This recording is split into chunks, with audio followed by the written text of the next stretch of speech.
ജീവനക്കാരുടെ പ്രതിഷേധം ക്ഷണിച്ചു വരുത്തുന്ന നയങ്ങൾ ഇടത് സർക്കാരിന് ദോഷം ചെയ്യുമെന്ന് ജോയിന്റ് കൗൺസിൽ സംസ്ഥാന general secretary Jayachandran Kallingal. Joint council ജില്ലാ സമ്മേളനത്തിന്റെ ഭാഗമായുള്ള പ്രതിനിധി സമ്മേളനം ഉദ്ഘാടനം ചെയ്ത് ജയചന്ദ്രൻ കല്ലിങ്കൽ പറഞ്ഞു.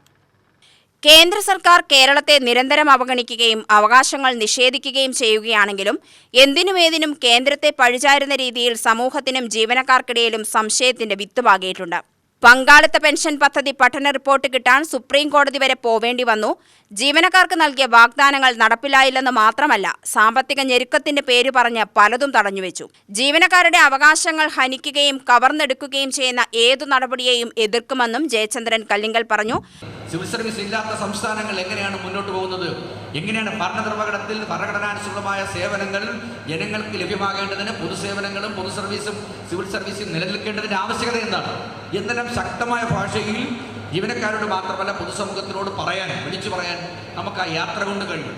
അതുകൊണ്ടാണ് ആ യാത്രയ്ക്ക് കേരളം അങ്ങ് കാസർഗോഡ് മുതൽ തിരുവനന്തപുരം വരെയുള്ള യാത്രയ്ക്ക് നമുക്ക് കിട്ടിയ ബഹുജന പിന്തുണ, മാധ്യമ പിന്തുണ, ആ രാഷ്ട്രീയ പിന്തുണ എല്ലാം അതിൻ്റെ പ്രധാനപ്പെട്ട കാരണം നമ്മൾ ഉയർത്തിക്കൊണ്ടുവന്ന മുദ്രാവാക്യത്തിൻ്റെ ആ ശക്തിയും അതിൻ്റെ അന്തസ്സുമായിരുന്നു. അതുപോലെ നിരവധി ഞാൻ പറയുന്നില്ല, ആഗസ്റ്റ് 10-11 ഡിസംബർ 10-11 നമ്മൾ നടത്തിയ രാപ്പകൽ സമരം നമ്മളൊരിക്കലും പ്രതീക്ഷിച്ചില്ല. രാപ്പകൽ സമരങ്ങളുടെ ഒരു നിലപാട് നമുക്കറിയാമല്ലോ. തിരുവനന്തപുരത്തെ രാപ്പകൽ സമരം കേട്ടിയാൽ രാത്രി സമരമൊന്നും കാണില്ല. ഇപ്പോഴും 2-3 രാപ്പകൽ സമരങ്ങൾ അവിടെ നടക്കുന്നുണ്ട്.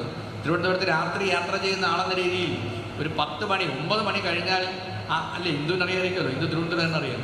രാത്രി നമ്മൾ യാത്ര ചെയ്ത് പോകുമ്പോൾ കസേര മടക്കി വെച്ച് കസേര മാത്രമായിരിക്കും രാത്രി സമരം ചെയ്യുന്നത്. ജില്ലാ പ്രസിഡന്റ് എം അംജദ് ഖാൻ അധ്യക്ഷത വഹിച്ചു. സംസ്ഥാന ട്രഷറർ PS സന്തോഷ് കുമാർ, ജില്ലാ secretary PD Anilkumar, PK Santhosh, B Preetha, P Kannan, K Manoj Kumar, M Amjid Khan, P Vijayakumar, K Satheesh Mon എന്നിവർ സംസാരിച്ചു. UTV news Palakkad.